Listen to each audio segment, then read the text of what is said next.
EMSന് ശേഷം ഒരു മലയാളി കേരളത്തിൽ നിന്ന് ആദ്യമായി ഇതാ PB ജനറൽ സെക്രട്ടറി ആകാൻ പോകുന്നു. MA ബേബി ആകുമോ PB ജനറൽ സെക്രട്ടറി എന്ന ചോദ്യം പലതവണ മാധ്യമങ്ങളിലൂടെ ഉയർന്നിരുന്നതാണ്. അവിടെ പിണറായി വിജയന്റെ അടക്കം പേരുകൾ പരാമർശിക്കപ്പെട്ടെങ്കിൽ പോലും പ്രായപരിധി എന്നുള്ള വലിയൊരു പ്രശ്നത്തെ മറികടക്കുവാൻ കഴിയാത്ത തരത്തിലേക്ക് മാറ്റപ്പെട്ടു പോയത് കൊണ്ടാണ് പിണറായി വിജയനെ ആ തരത്തിൽ പരിഗണിക്കാൻ കഴിയാതെ പോയത്. അതുകൊണ്ടാണ് MA ബേബിക്ക് ഇപ്പോൾ സാധ്യത ഏറുന്നത്.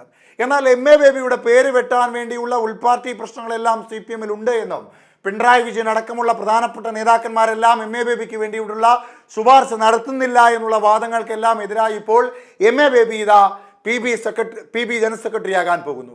അതിന് CPM-ന്റെ കേരളത്തിലെ പ്രധാനപ്പെട്ട നേതാക്കന്മാരുടെ എല്ലാം മുഖ്യമന്ത്രി പിണറായി വിജയന്റെ അടക്കം പിന്തുണയും ഉണ്ടാകുന്നു എന്നുള്ളതാണ് ഏറ്റവും പ്രധാനം. CPM-ന്റെ പുതിയ ജനറൽ സെക്രട്ടറിയായി MA ബേബിയെ തിരഞ്ഞെടുത്തേക്കും. ഇത് സംബന്ധിച്ച പോളിറ്റ് ബ്യൂറോ യോഗത്തിൽ ധാരണയായി എന്നുള്ളതാണ് ഏറ്റവും പ്രധാനം.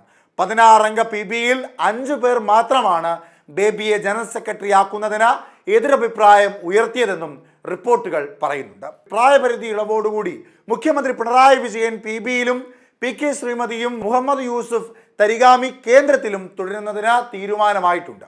Party coordinator Prakash Karat general secretary സ്ഥാനത്തേക്ക് നിർദ്ദേശിച്ചത് MA ബേബിയുടെ പേര് മാത്രമാണ്. PB-യിലെ സീനിയോറിറ്റി കൂടി പരിഗണിച്ചാണ് ബേബിയെ നിർദ്ദേശിക്കുന്നതെന്ന് അദ്ദേഹം വിശദീകരിച്ചു.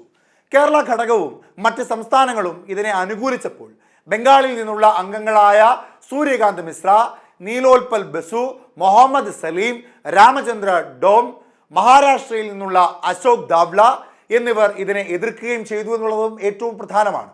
അശോക് ധവളയുടെ പേരായിരുന്നു ബംഗാൾ ഘടകം മുന്നോട്ട് വെച്ചത്. ധവളയാകട്ടെ മുഹമ്മദ് സലീമിനെയും നിർദ്ദേശിച്ചു. എന്നാൽ താനില്ലെന്ന് സലീം വ്യക്തമാക്കി. ജനറൽ സെക്രട്ടറി സ്ഥാനത്തെ സംബന്ധിച്ച ഇന്ന് നടക്കുന്ന കേന്ദ്ര കമ്മിറ്റി യോഗത്തിലും ബംഗാൾ ഘടകം വീണ്ടും എതിർപ്പ് അറിയിക്കുകയും ചെയ്തു. അങ്ങനെയെങ്കിൽ കേന്ദ്ര കമ്മിറ്റിയിൽ വോട്ടെടുപ്പ് ഉണ്ടാവാനാണ് സാധ്യത ഏറെ. മലയാളിയും കിസാൻ സഭ ജനറൽ സെക്രട്ടറിയുമായ വിജു കൃഷ്ണൻ, അരുൺകുമാർ ആന്ധ്രാപ്രദേശുകാരനായ അരുൺകുമാർ, തമിഴ്നാട് സ്വദേശിയായ U വാസുകി, മഹാരാഷ്ട്ര സ്വദേശിയായ മറിയം ധവള, ജിതേന്ദ്ര ചൗധരി എന്ന ത്രിപുര നേതാവ് തുടങ്ങിയവരെ പുതുതായി PB-യിൽ എടുക്കാനും തീരുമാനമായിട്ടുണ്ട്. അതേസമയം CPM-ന്റെ 24-ാം പാർട്ടി കോൺഗ്രസ് ഇന്ന് മധുരയിൽ കൊടിയിറങ്ങും. 6 ദിവസം നീണ്ടുനിന്ന സമ്മേളനം മധുര വണ്ടിയൂർ മസ്താൻ പെട്ടിക്ക് സമീപം N ശങ്കരയ്യ നഗറിൽ പൊതുസമ്മേളനത്തോടെ സമാപിക്കും. 3-ന് എൽക്കോട്ടിന് സമീപം മധുര പാണ്ടിക്കോവിൽ പരിസരത്ത് നിന്ന് ചുവപ്പ് സേന മാർച്ചും പ്രകടനവും തുടങ്ങും.